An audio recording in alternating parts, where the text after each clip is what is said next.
Hello, welcome back to the channel. Today we're diving straight into how to use Zoho Project for energy efficiency implementation, your full 2025 guide. First off, log into your Zoho Project account. This is your command center for managing all your energy efficiency projects. Now that you're in, let's get started by creating a new project. Click on the New Project button. The reason we do this is to have a dedicated workspace for each energy efficiency project, keeping everything organized and manageable.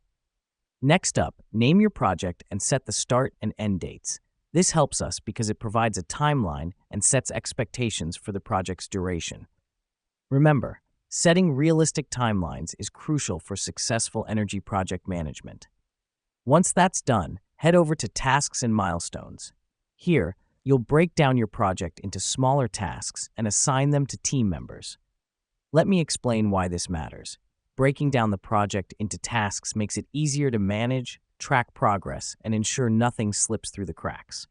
Then, move on to the Documents tab. Upload all relevant documents such as energy audits, implementation plans, and equipment specifications. This helps us because it keeps all crucial documents in one place, accessible to all team members, and ensures everyone is on the same page. Finally, navigate to the Reports section. Generate and review reports periodically to track the project's progress. The reason we do this is to identify any roadblocks or delays early on, enabling us to take corrective action promptly. And that's it. You've now successfully set up your energy efficiency project using Zoho Project.